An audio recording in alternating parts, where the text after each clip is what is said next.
All right. All right. Well, we're going to talk about some more new cards when we have some downtime, but we haven't had that much downtime today. The players are ready in the feature match area, so let's head on back down there, and we're going to watch the quarterfinals.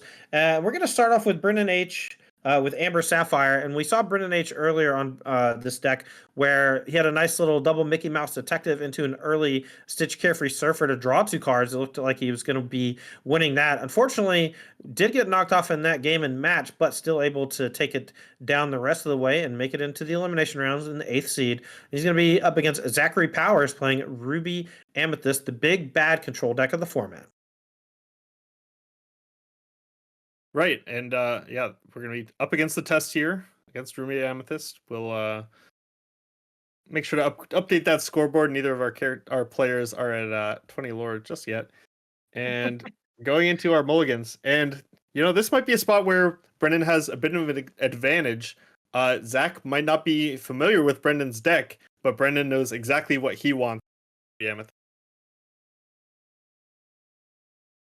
All right, players here are going to be studying their openers, trying to find good opening sequences, trying to make sure. I have a question for my director, and I'll get an answer in just a sec. Are these open deck lists top 8? Do they show each other deck lists? Okay, so these are closed deck list top 8, so they might not know what they're playing against, though they have been in the same room near each other all day. Right. The top 8 archetypes, just so y'all know, and we will be posting deck lists to apexgaming.gg either later tonight or early next week. And the top 8 deck list, though, we have 2 copies of Ruby Amethyst Control, including our first seed, Zach Powers. We have 4 copies of Amber Steel, and this ranges from bodyguards to Stitch Blitz to mid-range. There's a bunch of different ways to build Amber Steel, and we have 4 copies in top 8. We have 1 copy of Amber Sapphire from Brendan Hicks, which we're watching this round. We have 1 copy of Emerald Amethyst Aggro from Jesse Unger, which we watched earlier in the day. And that's all of our 8 decks. 4 Amber Steel, 2 Amethyst Ruby, 1 Emerald Amethyst, and 1 Amber Sapphire. Yeah, it looks like we are just about ready to get started. Players are figuring out what they want to ink. There goes the broom. Right. And we're underway. Powers here going to lead with no turn 1 play, just the ink, and Brendan Hicks going to look to get on the table quickly here with something like Stitch New Dog, perhaps, but might just put it into the inkwell. And we see right at the front of Brendan's hand there, You Have Forgotten Me. It's going to be an interesting card in this matchup. This is definitely one of the places you want to play it to try to restrict your opponent's resources right before maybe they're able to play a Be Prepared, cut them off with ink, or force them to discard the Wrath. Yeah, I'm a big fan of You Have Forgotten Me. And after recently rewatching Aladdin, the card itself actually has taken on a lot more meaning. Instead of just a lion in the clouds, it's Papa. All right, Gaston is the play from Powers, and we're going to lead with Philatites from Brendan Hicks, and we got 2 threats versus 1 defensive character, and we're going to go back Powers' way for turn 3. You keep saying Aladdin when you mean Lion King. I do keep saying Aladdin when I mean Lion King. That's my bad. Well, you know what? They're both great. That's true. Powers here going to go for a Rafiki Smash, and now Gaston can be saved for later. Philatites is going to be questing for 1 in trading, more than likely. Right, this is always an interesting spot, the jockeying around a restless like this. Brendan's saying, you know what, I am happy to trade this Stitch for your 2-cost Gaston, and Zach is trying to avoid that and get a better trade maybe with this Gaston. All right, Hicks here in the tank, trying to figure out the best play. My guess, ink Philatites, then play Mickey Mouse ramping her up. And I don't know, maybe not even quest. Maybe just try to allow the Mickey Mouse to trade with Rafiki if it's used to play a song next turn or something similar. And you could even use Phil to support the Mickey Mouse and maybe trade up on something larger. Yeah, it's an option. I'm not really sure how greedy you can get with. I don't know if greedy is the right word, but whether you're going to be able to actually set up a better trade than this fill for this Rafiki here, um, or the fill for the Gaston. I think I would rather not sit on it like Brennan has and just quest with it like that. Zach's going to draw a card off Maleficent, curving out a little bit here. Happy to trade. Yep, keeping the Gaston. He's kind of using the Gaston in a controlling way, saving it for something larger later on. He does have Reckless, but he can only attack if your opponent has something that he's able to attack. And so if you sequence your attacks in the correct order, you can have him just stick around for later. And Brendan now, if Brendan plays an ink this turn and Mickey and plays an ink next turn, that'll be a carefree surf on turn 5 with the card draw. But instead, choosing to make Zach discard some cards before he has the opportunity to ink them. Yeah, I think this is a fine play. Hicks going ramp next turn allows for powers to get something really powerful down next turn, like a Maui. Maybe gets Magic Mirror or something like that going. But here, making him discard 2 cards is going to put some serious pressure on his next few Inkwell drops. Right, and taking this turn off a little bit for Brennan here, as in not developing to the board. Zach is going to be probably cautious not to do anything I expect with Maleficent, because having the Mickey in play, Brendan is constantly threatening to challenge and draw cards off for Rapunzel, but Zach decides to put that Maleficent in harm's way, and might be a little bit disappointed when he sees that Brendan does have Rapunzel. I think it's not really that big of a deal if you're Ruby Amethyst. You're fine playing those longer, grindy card advantage games. And if your opponent is just like healing a Mickey, it's not nearly as devastating as healing something that's got a larger body. And it's not even killing the Maleficent. So it's just like, what are we even doing here? And this especially makes sense if, like Zach, you have a 5-drop to deploy on that turn. So you weren't going to be able to play the friends on the other side. Getting this queen down is way more impactful than trying to play around a Rapunzel. Now Brendan Hicks in a tough spot. The queen allows for some extra cards to be drawn, so You Have Forgotten Me looks a lot worse in this scenario. We have no ability to kill the queen. We could play Mickey Mouse ramping up to 7 for the Stitch Carefree Surfer later on. We can also go attacking the Maleficent and then play Rapunzel and draw 2. That's probably going to be the play, would be my guess. Right, and this is kind of the problem with You've Forgotten Me. If you line it up really well, it can be backbreaking if Zach is sitting on, maybe just a couple cards. You deprive him of ink, deprive him of card draw. But as soon as Zach kind of breaks out of that, Zach has this queen online and is just going to be drawing cards every time. And Brendan does not have the tools in his deck to be able to answer that, and has had to spend 8 ink already on these You Have Forgotten Me's, and has just that little board to show for it. Yeah, and now Power is going to undo half of one of the You Have Forgotten Me's by just drawing a card with the Queen, and can start, deploying some later game threats once hits ink, but going to decide to not quest with the Maleficent. Interesting.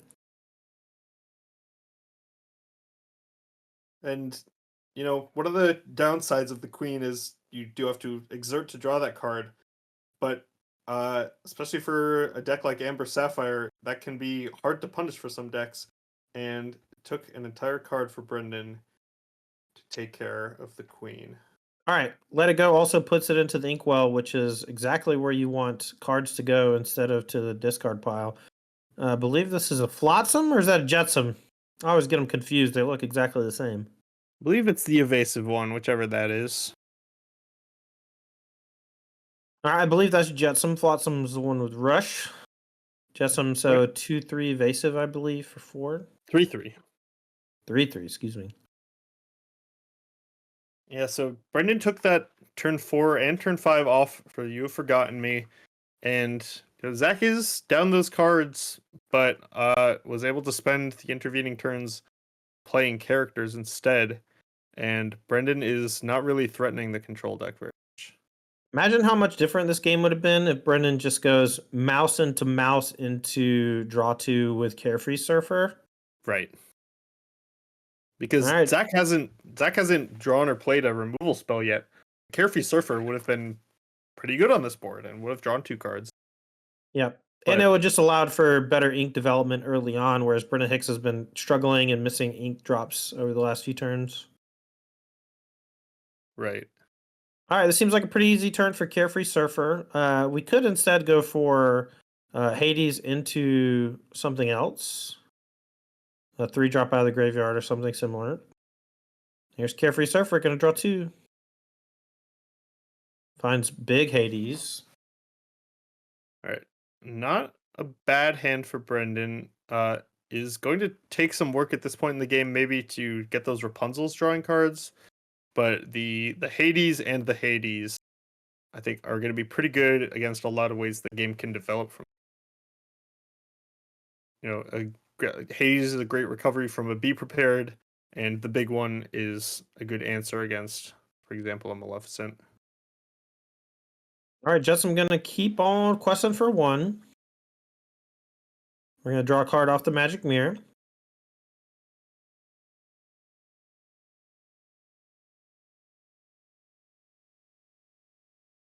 Looks like the first broom has been drawn for Zach. Not really the match at 4 broom. Yeah. Could have a marathon game on our hands. These decks do both have lots of ways to draw cards. Games can go long from either side because of it. Brendan Hicks has a Gripful. I see Mickey Mouse, 2 different types of Hades, a Rapunzel. And to be our guest. Yeah. I think. See what it. And these Mickeys at this point in the game, yeah, we're just gonna use one to sing "Be Our Guest," but the Gaston lines up pretty well against those 1/3 bodies, and I think the Maleficent here, it's gonna be a pretty good way to pressure a Be Prepared out of Zach's hand if Brendan decides to play it. There's only so long you can sit in this holding pattern without actually putting pressure on against a magic mirror. Yeah, exactly. I think questing for 2 with Stitch has to happen. We're going to quest with the Mickey Mouse too. This is going to incentivize Powers to start attacking with those characters. Here's another Mickey Mouse, and then maybe Hades to get back something. No. If we're planning for the long game, Brendan might be interested in saving the Hades until after, and instead deploys Rapunzel as some lore pressure. Okay, if you're Powers, this is a pretty juicy spot for something like Be Prepared. But all you really need to do is answer the Stitch Carefree Surfer. Everything else is relatively tame. Right. Gaston has to kill a Mickey or send 4 into the Rockstar. This is the kind of board where a card like Aladdin Heroic Outlaw even can be threatening.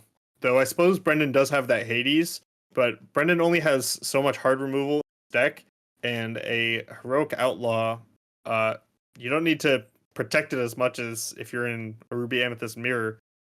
Zach might be able to just slam one of those and start jockeying for lore. At the very least, it prevents Brennan from aggressively questing. Right.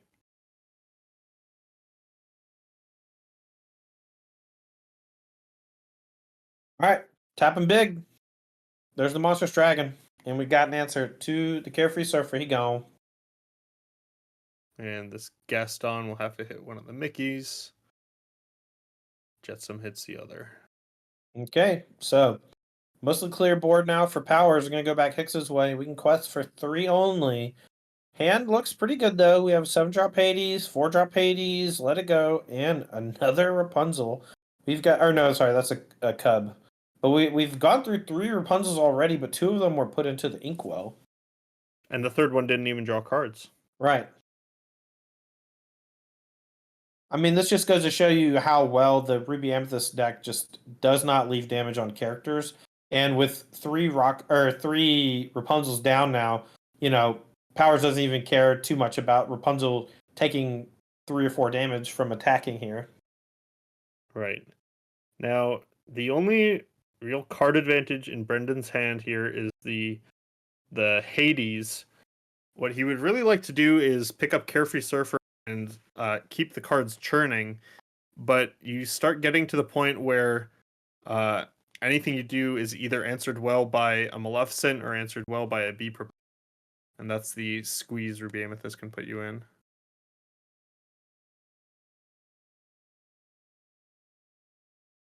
All right. Brendan here. Gonna look to trade Mickey for the Gaston, it looks like. And then Hades gonna eat up Maleficent Monstrous Dragon. To the Inkwell with you. And then Big Maleficent gonna get put into the Inkwell so we can play a Cub. And then here comes Quest for 2. Nice turn from Brendan Hicks after a pretty bad turn coming last round for Zach Powers, just putting the hurt on him. Right. If I'm in Brendan's seat, I think I'm concerned that I've just played into my opponent's hands with a Be Prepared. He didn't play one the previous turn, but Zach's previous turn was good at setting up a turn like this, where a follow-up Be Prepared would be good, but it looks like he actually just doesn't have it, which Brendan has to be happy about. Inca Broom. Maui gonna chew up the Rapunzel. Needs a damage on it. Here's a Queen, and no quest from the Maleficent. Doesn't want to give Hicks the option to eat it. Be our guess is the draw. Hicks, though, does have maybe bigger plans. Still 1 ink short of the Carefree Surfer plus Hades. Yeah, but we can go Hades into Rapunzel, attack. Hades attacks into the Maui, and then we play Hades from hand, the god of the underworld, and get back Rapunzel, and then we can. Well, the Hades our blue Hades would be dead. Oh, right, it has 6 willpower, right? Sorry, 6/5, yeah. All right, well, now we can just do Hades Chain. Hades Chain's great. Yeah, this is a good spot for Brendan. All right, Carefree Surfer back, and you're seeing how well this Amber deck just grinds, right? We have so much raw card advantage. It's difficult even for Ruby Amethyst to keep it down all the way. Right, but speaking of raw card advantage, Zach also has access to 2 cards a turn at this point. Oof.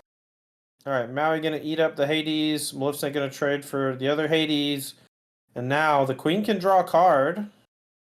It's got to be better than questing for one. We find Dragonfire. I think this one is more than well set up in Zach Powers' favor. That Stitch Carefree Server needs a little bit of help to get going here.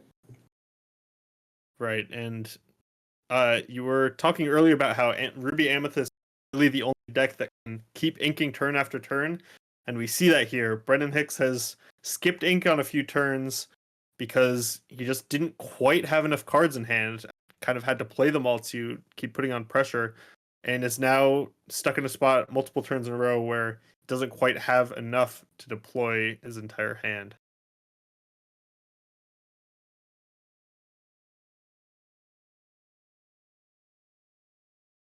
See if Brendan would be happy to just keep picking up Hades, or if you need to put out a little more.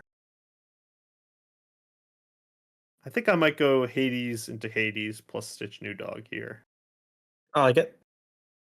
It's a pretty aggressive line, but you give yourself the ability to get back.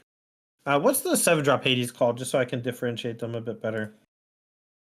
I'm going to look it up real quick. 1 second. Let's see. So I know that Infernal Schemer. Okay, so the Sapphire one is Infernal Schemer. The 4-cost one, Lord of the Underworld. Both in this Sapphire deck can get a little confusing at times, but decides to ink the Stitch New Dog instead of playing it. Interesting. And then looks like Zach is gonna start off by looking at the top of the library. Yeah, but putting it in his hand.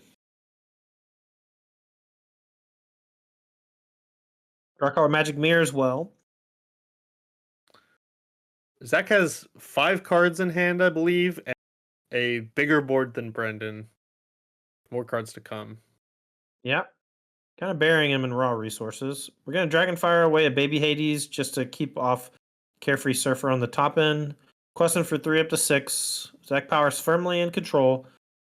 See if Hicks can find a way out. Right, that telegraphed Carefree Surfer means there are only some cheaper cards Brendan can draw to actually turn it on. It looks like he did get there. 10 mana.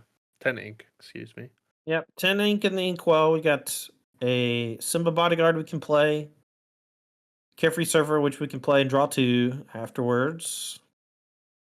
Might be best to just go ahead and knock off one of these 2 big characters from Powers, though.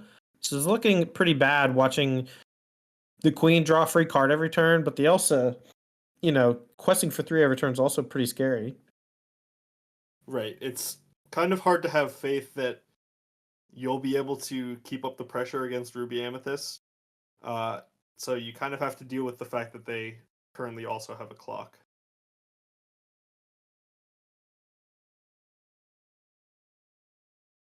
All right, Queen down, goes to the Inkwell. All right. Zach, I doubt Zach minds too much. Still has plenty of cards and a magic mirror. All right, and no quest, so no reason to play the Bodyguard Exerted. We're going to instead just protect it from the Maui. Powers draws for turn. Going to go ahead and quest for 3 with the Elsa, up to 9. So many big payoffs in hand does Zach Powers have, including multiple Heroic Outlaws. But here's a Be Prepared. We're going to go ahead and blow up all of Brendan Hicks' side of things. And with Powers, with a ton of cards in hand and no Carefree Surfer trigger coming next turn, that's a pretty heads-up play if you're Powers. Right. Eye of the Fates is alright, but I have a hard time believing we've accumulated enough lore for Eye of the Fates to really be threatening at this point in the game. Well, here's a question. Do you just play the Carefree Surfer even though you don't get to draw 2? In order to hold it, I would have to have some amount of faith that I was ever going to draw. And I just can't say that right now with nothing else to play. But Brennan Has to still has basically hope. just be another Hades, I think. Hades, Lord of the Underworld would allow for like a triple Hades chain. Right. I'm wondering how many Lord of the Underworld Brendan can be playing. We've seen 2, but it's an uninkable card, and you already have a hand to play. All right, plays Baby Aladdin. This is gonna steal 1 lore from Brendan Hicks. Puts him even further away from the victory condition. Gonna play a hard cast Heroic Outlaw, pass turn back. Brendan Hicks with no characters in play has a Carefree Surfer in hand that needs 2 characters to draw 2 cards. Yeah, Aladdin Heroic Outlaw, one of the better answers to an Eye of the Fates, right? Where sure you're getting extra out of your quests, but if you quest and then your opponent takes all that lore right back, you are really not making headway. Yeah, I've mostly seen Eye of the Fates in combo decks where you're trying to use the is it the bell? Is it a bell that untaps a bunch, or is it an aerial that untaps a bunch? Yeah, there's an aerial that untaps a bunch to quest a bunch, and use that with Eye of the Fates to get extra churn. But here's a Dragonfire on Robin Hood. And we're gonna gain 3 lore. Yeah, there's really not much Brendan can do at this point to threaten. No, we're getting there. Power should be taking down the game shortly, but Hades, Infernal Schemer, ×2 from Brendan Hicks could throw a kink in that plan. Yeah, a couple turns of Hades. It's definitely the kind of thing you want to be doing. Well, Power is going to do his best Hades impression with one of these Maleficent Monstrous Dragons, would be my guess, but not sure if he has one just yet. Tapping quickly. Power is also up 3 Bang. ink over the course of this game from Let It Goes and Hades. Look, that's the removal that Sapphire gets, okay? It's all Inkwell related. Everything goes to the Inkwell. Yeah. There it is. Oh, another Hades, word. Lord of the Undead. So this is Brendan has a lot of options, I guess. He could keep chaining these Hades Infernal Schemers from, here to Sunday if he so chooses. Choosing This not tournament better not last till tomorrow. That's all I'm saying. Get a few more Ruby Amethyst mirrors and then maybe. well, we're kind of hoping for our Ruby Amethyst players to dodge each other. Or I think we'll just get them to sign a waiver that says we'll play best of one. I think that's more fair. Yeah, let's hope so. It's like zero variance. It always comes down to brooms every time. Maybe not every time. It's like 9 out of 10 games goes the distance. That is. I believe Brendan's hand is Stitch, Carefree Surfer, and once The again Hades Lord of the Underworld. once again trying to hold on to that Carefree Surfer rather than inking it. Deciding he's going to need every single card to get a hold for this game. Powers here, tapping 8. It's another Elsa, 7? maybe. Looks like 7 to me. No, that's 8. All right, Elsa gonna freeze the Hades. Gonna ink Mickey. Gonna shift Big Aladdin. We're gonna Rafiki into it, Wow. and then Aladdin gonna hit it. Wow, nicely done from Powers. Gonna gain some lore as well. Coming very close to locking up the game. Brendan Hicks mostly just trying to keep him off a Carefree Surfer for as long as possible, and he's doing a great job of it. Absolutely. Speaking of which, we have 2 Carefree Surfers here. Surely, at some point, one of those is going to be inked. Pretty good turn here still from Brendan. If we do ink a Carefree Surfer, we can pick up a Hades Infernal Schemer and get rid of this Aladdin. And just, there we go. Throw more cards right into Zach's Inkwell. Or the Elsa. Let's make sure that goes into the Inkwell rather than the graveyard. If we can get a judge over there.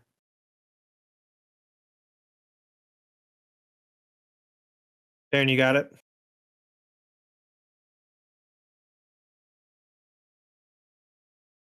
The Elsa should go to the Inkwell.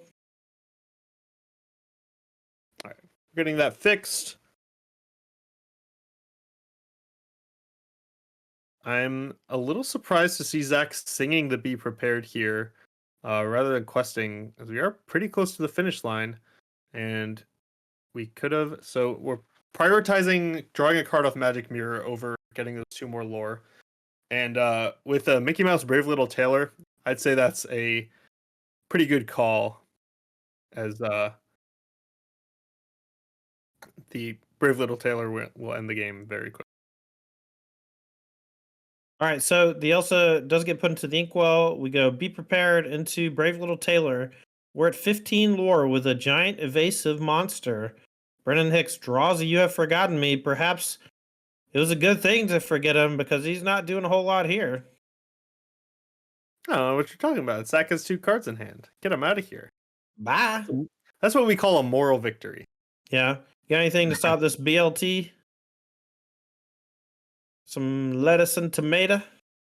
French fried potato? It's Magic Mirror free at this point from all the Let It Go ink.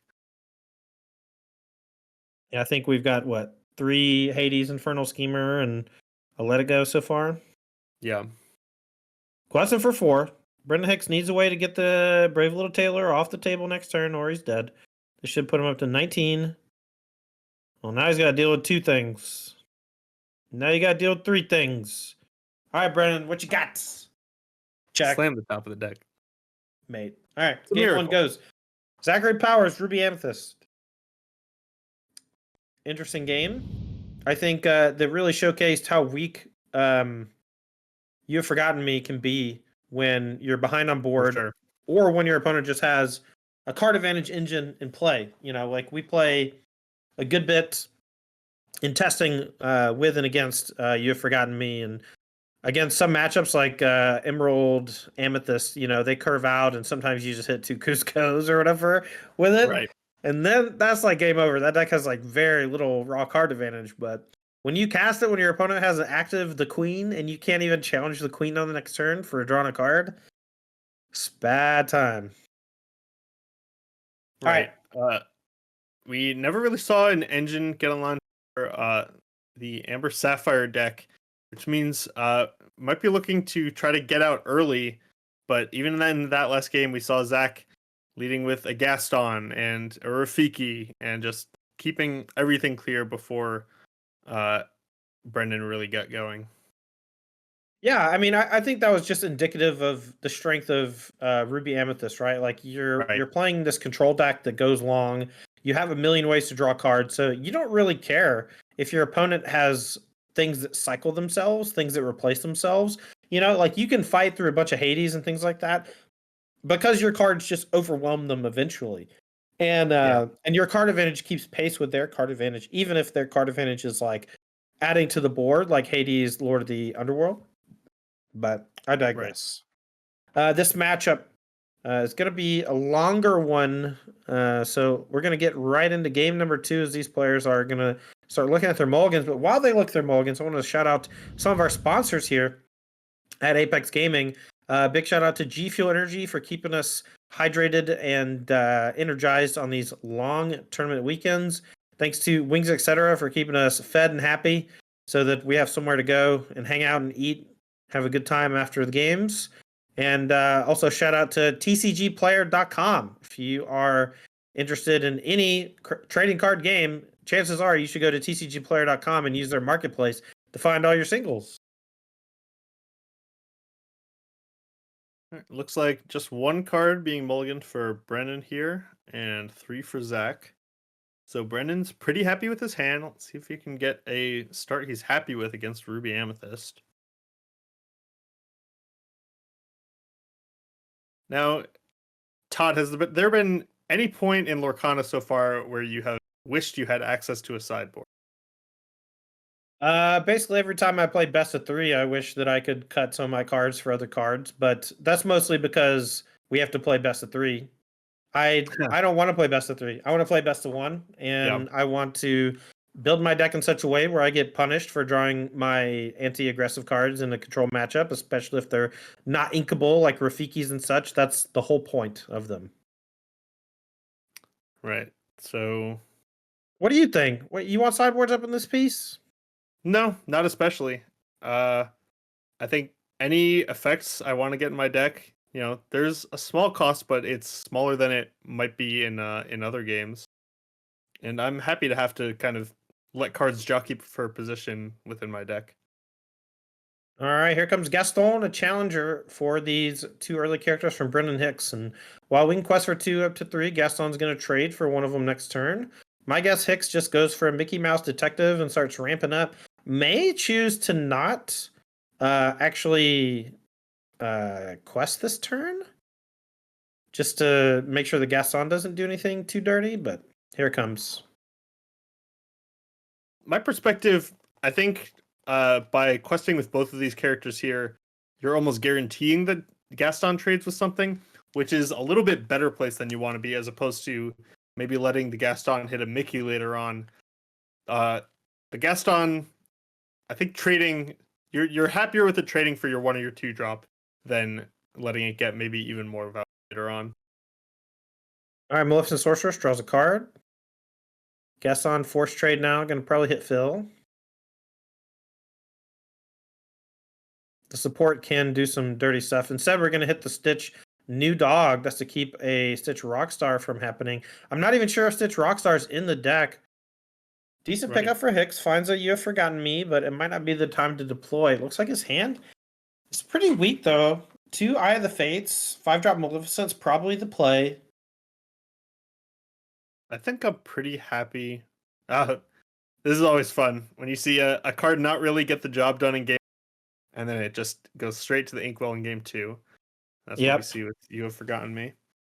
It's kind of the opposite of how I teach people to play Magic, where sometimes in game number one, a card will win you the game, and it's Hmm. not supposed to. And Yeah, people think, oh, why would I ever sideboard this card out? But you know, they're yeah, so blinded by how well it did in game number one, even when that's usually not the case. All right, right. Maleficent trades with the Philatites, and we're gonna play another guest hole. Gonna go back Brendan Hicks's way. I think I'm pretty happy with Brendan's position here, I think, with this early Maleficent. Now, the problem is it will get taken down by a Maui, and there's not a whole lot Brendan can really do about that. Yeah. Welcome to play against Ruby as a creature deck. You get Right. beat up by Gaston, you get beat up by Rafiki, you get beat up by Maui, but that's why that deck exists. And now, rather than try to get both of these Eye of the Fates down in due time, Brendan would rather also play the Simba and unload his hand, try to get this game over with. And I think he might do it. Yeah, it could. We're gonna go trading with a Simba, and now, do we have it? Yes, Maui does eat up the Maleficent. Maui's not dead though. It only takes 3 down to 2 willpower left, and now we have Eye of the Fates plus any character allows for a lot of juice over the next few turns. See if Brennan can find the squeeze. Looks like a Maximus, though. I can't really tell which one. 3-drop. Looks like a cartoon. Right. And then I think I'm pretty happy to play this out and get a couple of things that quest for 2, but Brendan would rather not give this Maui a target at all. Maybe hoping to be able to just trade the Maximus for the Maui a couple turns down the line and keep the Mickey around for later. All right, Powers, Inks, 4-drop Mickey. It's ink number 6. Let's see if it says nothing and passes the turn back. Must have a handful of 7s. Top end on the Ruby Amethyst deck is quite expensive. See if Hicks has any wish to use the Eye of Fates and quest this turn. Looks like we're going to go doing it with the Maximus for 2 up to 12. Any follow-ups for Hicks?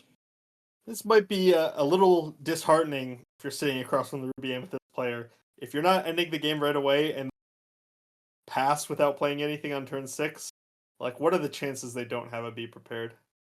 Yeah, I mean, he doesn't even need to be play. He doesn't even need to play the Be Prepared if you don't play anything. So it's more just like a what are we even doing here? And here's a Heroic Outlaw, which is going to punish any sort of questing Brendan Hicks does over the next few turns. Let's see if we find the answer, and we do. Let it go, let it go. And now we can quest for 2 with the eye, and the patience for Brendan Hicks is going to pay off. We're up to 14 lore. Yeah. I like this. That was a very timely let it go for sure. All right. And now each of our characters is threatening enough that Zach really has to think about dealing with them. I think we have to play Be Prepared here to kill these 2 little dorks. Right.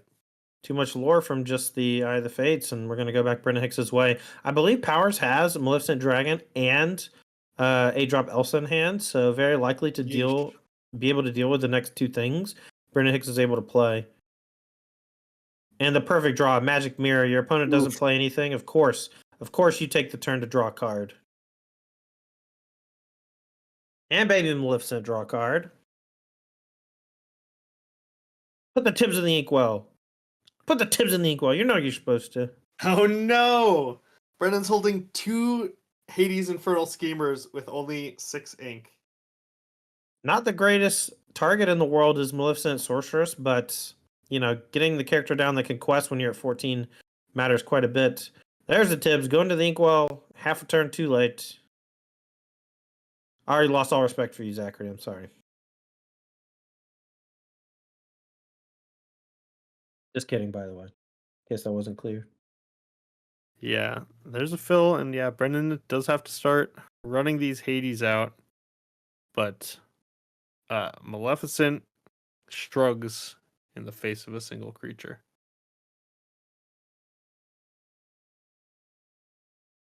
All right. This is 9-drop dragon. Zaps your Hades, but we know Hades is going to come down and trade for the dragon. It's going to be a bunch of trading back and forth for a while to see if Brendan Hicks runs out of gas anytime soon. We're getting a bunch of ink, and we have some answers here, though. Right. Zach doesn't have a clock online, but honestly, I think he has enough answers in hand and the online that it's still going to be hard for Brendan to ever reach the finish line. All right, here's another dragon. Going to chew up the Hades again.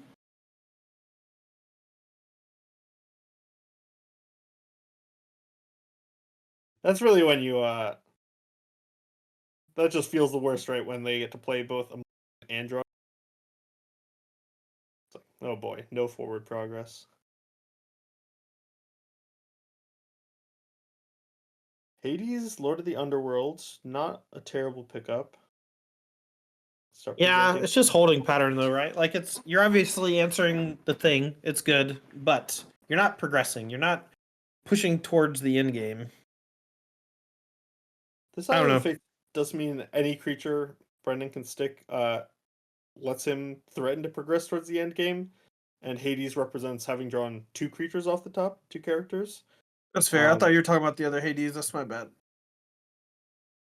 Whatever. Doesn't matter. Moving on. Tibbs Yeah. gets the ink treatment. I honestly would have been interested maybe in seeing a cheaper character get picked up for Brendan rather than the Hades Infernal Schemer that's going to take an entire turn. Because I just don't think Zach's characters matter very much. You are just and only trying to cross the finish line desperately. And one character a turn just lets Zach reset you very easily. All right. Here's the Infernal Schemer. Gonna draw Maleficent Sorceress. We're gonna probably start with that. We can also draw a card with Magic Mirror. We're looking for some threats, but we also need to find a way to get this Hades off the table. It's currently representing 3 lore. Looks like we found another monstrous dragon. Holy jeez. Yeah.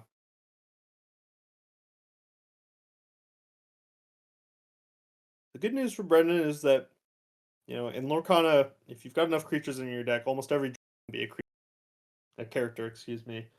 But the question is, Brendan's characters are expensive enough that most of the ones he draws, he won't be able to play 2 in 1 turn, which means Zach just has that much more time to finish responses. Here's to be our guest. Gonna take a look at the top 4. Finds another Hades. Lord of the Underworld, so we can do that. And Hades back Hades. Seems like the play. I'm pretty happy with that. Yep. Gonna go digging. Finds the other Hades, and we're gonna chain these together. Can't keep a good god down. Right. And it's like just a couple other characters for Brendan. I think this Eye of the Fates has, and it was in Brendan's. All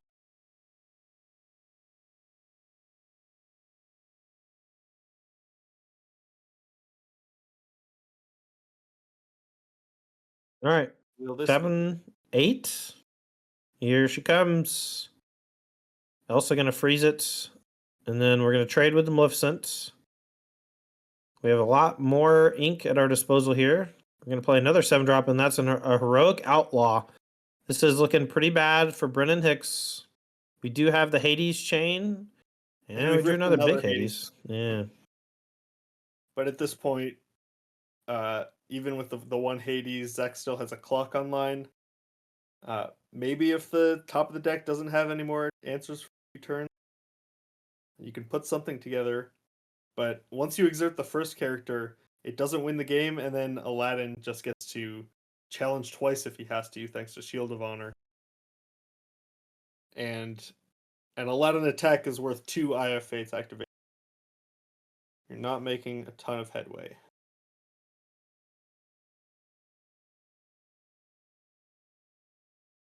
All right, here it comes. 7-drop Hades comes down. My guess is we target the Aladdin. It means you can't quest, right? Right.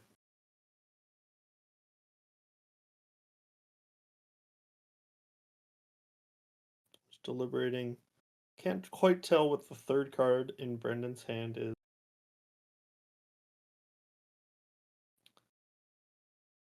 What are the odds Zach can answer another Hades? Pretty high, seems like. He's answered it every time so far. Oh, And Drew that would be Dragonfire. yeah, pretty good. Even if he didn't have it, it's not threatening lethal. And we have like a draw step from the Magic Mirror. We have potential combo attacks into the Hades if it decides to quest next turn that allow the Aladdin Heroic Outlaw to do some dirty stuff. Right. Overall, I don't see Brendan getting out of this one over the long game, but he's putting up a valiant fight. Right. Why would you ready your character? Why would you ready your character before you draw a card? So earlier I had something to say about sequencing, and that was, I think, a mistake. At this point in this match, I believe the reason for Zach is called garbage time. Zach just feels extremely confident, doesn't think he has to worry about very much from Brendan's side, and is simply taking game actions. Yeah, but I taking game I actions don't at think, random is how you lose. exactly. I don't think we're quite at the point where that's actually a workable strategy. So that might be the out Brendan needs if Zach just starts getting maybe a little lazy. But this Aladdin Heroic Outlaw means you have a lot of wiggle room. Well, we need some way to exert your opponent's characters. Right now, I don't know if we have another Elsa in hand. If we do, it slides out, right? It comes down, exerts your opponent's stuff. That's GG. Right now, we're trying to keep Carefree Surfer offline, and we can do that by just taking care of one of these two characters. We also found a Baby Aladdin, which can steal one lore. We have Monstrous Dragon, which I think we can play Aladdin and Monstrous Dragon. So the reason you would be looking for an Elsa would be if you never expect your opponent to pass the turn with a character for this game. But I just think it'll take way too long for Brendan to actually get into that position to be able to win all in one fell swoop. Because if he does threaten that, Zach will simply be prepared it and completely reset. So I don't know if Elsa is even that important. But it doesn't really matter when we can just keep playing Maleficence. Yep. I don't think we played an ink yet. Oh no, we did. We played Aladdin as ink, so we can't play this 5-drop queen. We can just go ahead and get a Rafiki down, but you don't want to just play characters willy-nilly when you have Be Prepared in your deck. Like sometimes your opponent forces you to play Be Prepared in a weird spot, and Right. even if it means killing your own stuff, and you don't want to just like throw another character under the bus.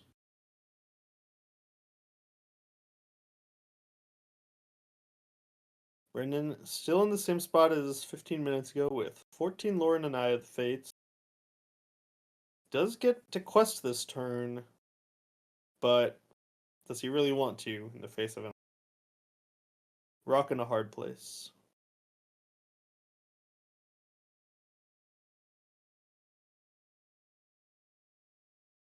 All There's right, also Brendan, what you got, buddy? We got Simba, Carefree Surfer, Hades, maybe 2 Carefree Surfers. Hard to tell. Maybe another Eye. yeah, I haven't been able to tell what that Sapphire card on top is. Maybe Let It Possible it's Go. Let It Go, yeah. Mm-hmm. All right, is Let It Go. Heroic Outlaw going to go to the Inkwell. Let it go to the Inkwell. All right, Simba Bodyguard. Now, I like of just course, the worst part here is we were able to get rid of that Aladdin, but in that same turn, Zach just played a White Rabbit's Pocket Watch. So now, even without an Aladdin in play, Aladdin's being threatened anytime Brendan exerts a. What do you do if you're Hicks? Do you quest and pray?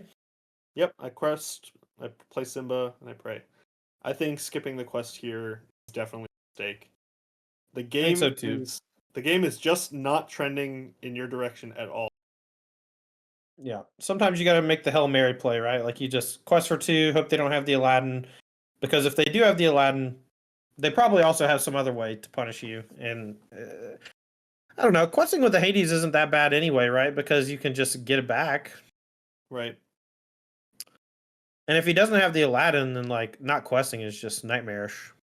Well, he does have the Aladdin though, so he walked the dog, and Brendan Hicks didn't fall for it. But we'll see if he's able to win anyway. Seems very difficult from this spot. I agree.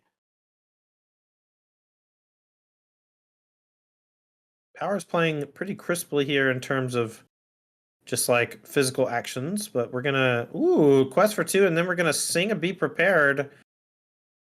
Nice little trick with the Shield of Virtue there. We're gonna play a queen. We're gonna give it. No, we can't. Giving a rush. And then giving a rush doesn't let it draw cards, so no reason to do that. But on following turns, we do have the Queen plus Shield of Honor to draw 3 cards a turn with that mirror. Yeah, once it's ready, being able to ready it with the shield to draw an extra card is pretty sweet. Yeah. All right, we're gonna broom something back. My guess is Be Prepared, but it could be Monstrous Dragon or any of the big 7-drop pluses. Zach might have an Aladdin in hand, but if he doesn't, I guess if you're not thinking about this spot in the game, you're thinking, what do I want? However many turns this game could go, and there's no guarantee Aladdin's good. So might as well just put the best thing.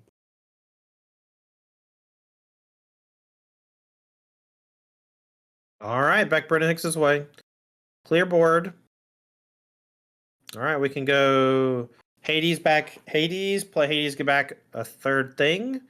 That requires inking this Simba Bodyguard, which I think is probably the move. Brendan has not played an ink for about 10 turns now, which means he's played every single card off the top and still has nothing to show for. Well, that's just the torrent of card advantage that Ruby Amethyst provides. Right. And nothing really to do about it. Trying to match them is very difficult. Usually I have to attack them in unique ways or aggressive ways.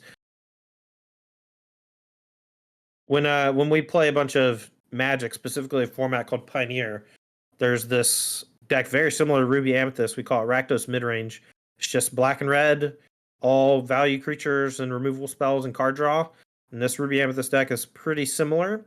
And the best way to beat those kinds of decks is with cards that are engines, things that can accumulate a lot of resources over the course of a short period of time. And it's kind of like a self-contained thing. Right. And that's kind of how you have to attack Ruby Amethyst as well. Right, but there are not very many actually potent engines in the first chapter of Lorcana. Yeah, it's basically just Stitch Rockstar and Whole New World, which is why I'm playing those. Yeah. Good point. All right, Shield of Virtue turns into another pseudo mirror. We're going to draw another card.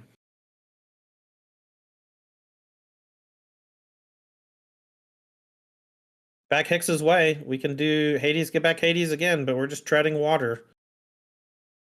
All right, especially with so many of Brendan's cards being too expensive to double spell with. Play 2 in 1 turn. It's restricted on ink, restricted on card costs. This Robin Hood draws a card, but Zach does not care. Another card. You can go and ink that one, Chief. Yeah, another card Zach doesn't care about. You've gotten me. There it goes. All right. If Mind Rot, aka discard 2 cards, costs 4 and is inkable, what would be the cost of a card that makes your opponent discard their hand? 8.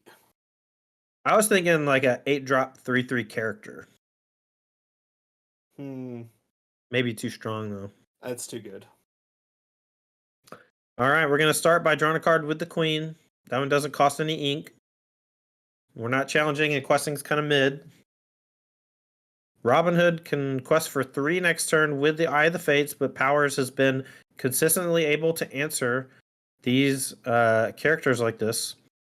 Also gonna quest for 3. We can ready it with shield and sing another Be Prepared. I'm not sure that it's necessary, but it is certainly an option, and it may be the move in order to protect ourselves from the quest for 3. Right. I'm unsure whether Zach is concerned about the quest for 3. We're just gonna draw more cards. This is like 6 cards this turn that Zach has drawn. Maybe not 6. Quite a few. Too many. See, 2 from the Queen, 2 from the friends on the other side, and a draw for turn. Close enough. 5. Can still draw one more with Magic Mirror as well. 2 more. All right. Yeah, and we found Monstrous Dragon, so that should be all she wrote. I don't think Hicks had a way out, and that definitely seals it. And this is why the Ruby Amethyst deck, it just plays such a great long game. We have resource advantage via cards, and we have resource advantage via ink. Brendan Hicks has been, essentially drawing an extra card every single turn off of his characters, but Powers is just leveling well beyond that. Right. It just scales out of control. What are we doing? Are you saying hi, Mom, or something? I don't know why this is happening. We have let's see, 1, 2, 3, 4, 5, 6, 7 lore on Zach's side. Brendan can put 6 lore onto the battlefield, and Zach is out of answers. Maybe we get somewhere. Here's how Brendan can still win. I don't think so. Yeah, if I was writing the book titled "Here's How Brennan Wins," it's a very short book. Says go. We're gonna keep on playing it out. This is like when you're playing chess and your opponent just has like king left. Yeah, they're just moving it. Yeah, moving it back and forth. Like kill me, yeah. kill Left me. and right. You gotta beat me. You haven't trapped me yet. Aha! It's not checkmate this turn. You made an error. Now we're in stalemate. Yeah, Brendan wishes this was a stalemate. Yeah, no kidding. All right, quest for 3. 2 more. Not quite lethal here. 2 more. 19 is the number. Can we kill this Robin Hood? Not that we need to. Instead, we are just going to be prepared. We're doing the full clear just to make sure nothing bad happens. And then likely going to be deploying 2 or 3 characters here that all quest for 1. That'd be my guess. We got Maleficent, Rafiki, Broom, and there's no sweepers from Brendan Hicks' side of things. So this is basically just like making it a 0%er or whatever.